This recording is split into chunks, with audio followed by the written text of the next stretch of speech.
Hello दोस्तों, स्वागत है आप सभी का टेंथ क्लास में। आज की वीडियो में बात करेंगे क्लास 10 के मैथ के पहले चैप्टर यानी रियल नंबर्स की एक इंपॉर्टेंट थ्योरम के बारे में। ये थ्योरम इसलिए भी इंपॉर्टेंट है क्योंकि इससे कई बार आपके एग्जाम में क्वेश्चन पूछे जा चुके हैं, तो वीडियो को पूरा देखिएगा और अंत तक जरूर देखिएगा। तो चलते वीडियो को शुरू करते हैं, लेकिन उससे पहले जरूरी बात, यदि आपने अभी तक चैनल को सब्सक्राइब नहीं किया तो चैनल को सब्सक्राइब जरूर करें। यहाँ पर हमें ये प्रूव करना है कि रूट टू एक इर्रेशनल वैल्यू है, तो इसको हम कॉन्ट्राडिक्शन मेथड से प्रूव करेंगे। कॉन्ट्राडिक्शन मेथड ये कहता है कि अगर आपसे कहा जाए कि रूट टू इर्रेशनल वैल्यू है, तो आपको ये बोलना है कि रूट टू एक रैशनल वैल्यू, ये हम मान लेंगे। अब अगर रूट टू एक रैशनल वैल्यू है तो इसको हम क्या कह सकते हैं, पी अपन क्यू के फॉर्म में लिख सकते हैं, क्योंकि हमें पता है कि रैशनल वैल्यू कौन सी होती है जिनको कि हम पी अपन क्यू के फॉर्म में लिख पाए। तो यहाँ पर क्या लिखेंगे, सबसे पहले let root two is rational.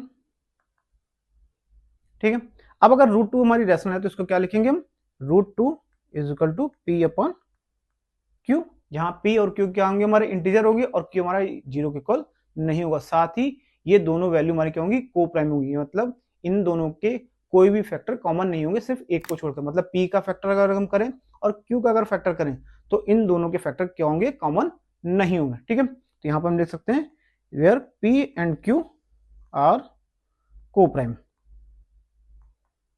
ठीक है, अब इसको क्या करेंगे, हम सॉल्व कर लेंगे। सॉल्व कैसे करना है, इसको हम क्या करेंगे, P is equal to root two into Q लिख लिया। अब दोनों तरफ हम क्या करेंगे, स्क्वायर करेंगे, स्क्वायरिंग बोथ साइड। तो ये हो जाएगा P square is equal to Q into root two का होल स्क्वायर। तो ये हो जाएगा हमारा क्या, P square is equal to two into Q. इसको मान लेते हैं फर्स्ट इक्वेशन।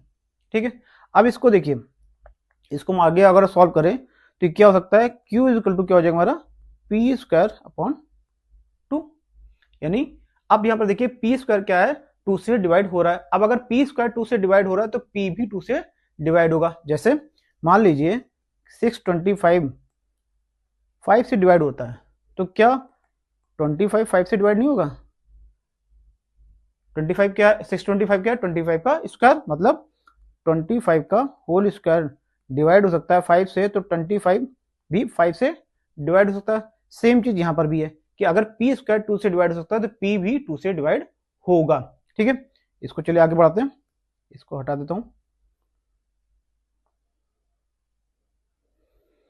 तो यहां पर हम ये कह सकते हैं कि पी भी 2 से डिवाइड होगा। अब जब अगर पी 2 से डिवाइड होगा तो कोई ना कोई वैल्यू तो निकलेगी। अब हमें ये पता है कि जब पी स्क्वायर 2 से डिवाइड हो रहा था तो हमारी वैल्यू क्या निकल के आ रही थी, सॉरी यहां पर क्या होगा, क्यू स्क्वायर होगा, यहाँ पर भी क्यू स्क्वायर होगा। हमारी वैल्यू क्या निकल के आ रही थी, क्यू स्क्वायर, और क्यू स्क्वायर हमारा क्या है, एक इंटीजर। तो जाहिर सी बात है यहाँ पर भी जो वैल्यू निकल के आएगी वो भी क्या होगी, इंटीजर। इंटीजर क्या होती है, -3 -2 -1 0 1 2 3 ऐसी वैल्यू। तो अगर ये इंटीजर निकल के आ रही है तो इंटीजर हम मान लेते हैं कि आर, पी अपन टू हमारा क्या आएगा, आर। ठीक है, इसको आगे बढ़ाते हैं। तो यहाँ पर देखिए, अब अगर P upon two is equal to R है तो पी इजकल टू हमारा क्या हो जाएगा, 2 आर। अब पी की वैल्यू इक्वेशन 1 में हम पुट कर देंगे, put p is equal to 2r in equation first. ठीक है, तो क्या हो जाएगा हमारा ये, P square is equal to 2q square है। अब यहाँ पर p इज इक्वल टू हमारा क्या है, 2r, तो यहाँ पर लिख देंगे 2r का whole square is equal to 2q square. ये क्या हो जाएगा हमारा 4r square is equal to 2q square. अब इसको देखिए, तो इसको क्या लिख सकते हैं हम, Q square is equal to 4r square upon 2 से 2 ये कैंसिल हो गया। ये क्या हो गया हमारा, Q square is equal to 2r square. ठीक है, अब r स्क्वायर हमारा क्या हो जाएगा, क्यू स्क्वायर अपॉन 2, यानी r स्क्वायर क्या निकल गया है हमारा, क्यू स्क्वायर अपॉन 2। अब यहां पर देखिए क्यू स्क्वायर भी 2 से डिवाइड हो रहा है, क्यू स्क्वायर भी किससे डिवाइड हो रहा है, 2 से डिवाइड हो रहा है, तो दैट मीन्स क्यू भी क्या होगा, 2 से डिवाइड होगा। जैसे मैंने पहले बताया कि अगर 625 5 से डिवाइड हो सकता है तो 25 भी 5 से डिवाइड होगा। तो यहां पर देखिए क्यू भी हमारा क्या होगा, 2 से डिवाइड होगा। अब अगर क्यू 2 से डिवाइड होगा तो इसको भी, ये भी क्या निकल के आएगी वैल्यू, एक इंटीजर वैल्यू निकल के आएगी। इंटीजर वैल्यू मैंने मान ली कि एस, इंटीजर वैल्यू मैंने मान ली कि एस, क्यू अपॉन 2 जब हम करेंगे तो वैल्यू क्या निकल के आएगी, कोई एस निकल के आएगी।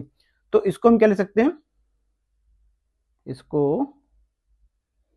Q इजिकल टू 2s, ठीक है।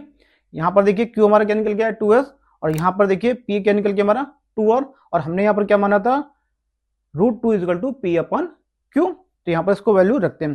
तो √2 इजिकल टू हमारा क्या हो जाएगा, P हमारा क्या है 2r, ये हो जाएगा 2r, और Q हमारा क्या है 2s।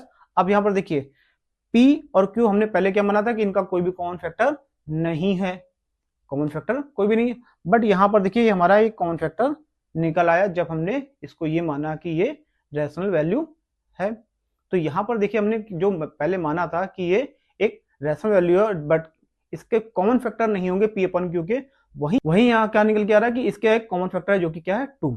तो अगर ये कॉन्ट्रैक्शन निकल के आ रहा है तो ये कॉन्ट्रैक्शन क्या दिखाता है कि ये जो हमने एजम्पशन लिया था कि √2 एक रैशनल वैल्यू है, ये रैशनल वैल्यू नहीं है। क्यों? क्योंकि कॉमन फैक्टर निकल कर आ रहा है। कॉमन फैक्टर अगर निकल कर नहीं आता तो ये हमारी क्या होती है, एक रैशनल वैल्यू होती है, ठीक है। तो यहाँ पर हम ये कह सकते हैं कि this contraction shows that √2 is rational is wrong. यहाँ पर हम लिख सकते हैं this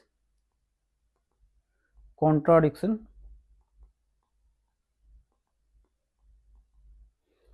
shows that the assumption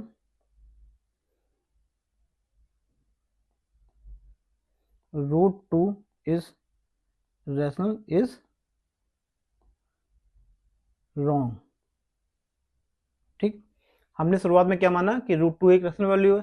जब हमने इसको सॉल्व किया तो हमारे जो वैल्यू थी P अपन Q, उनके एक कॉमन फैक्टर निकला है, क्योंकि शुरुआत में हमने ये मान लिया था कि P और Q हमारे क्या है, को प्राइम वैल्यू है, क्योंकि इनके कोई भी कॉमन फैक्टर नहीं है। बट एंड में क्या निकल के आया कि इन दोनों का एक कॉमन फैक्टर निकल के आया 2। तो यहाँ पर ये कॉन्ट्रडिक्शन आया। अब ये कॉन्ट्रडिक्शन यानी ये विरोधाभास इसलिए आया कि जो हमने एजम्पशन माना था कि √2 एक रैशनल वैल्यू है, ये क्या है, एक इररेशनल वैल्यू, ये रैशनल वैल्यू नहीं है। तो आज की वीडियो में बस इतना ही। यदि वीडियो आपको पसंद आए तो चैनल को सब्सक्राइब जरूर करें और वीडियो को ज्यादा से ज्यादा लोगों तक शेयर करें। तो मिलते हैं अगले वीडियो में इसी चैप्टर की एक्सरसाइज के साथ में, तब तक के लिए नमस्कार, जय हिंद।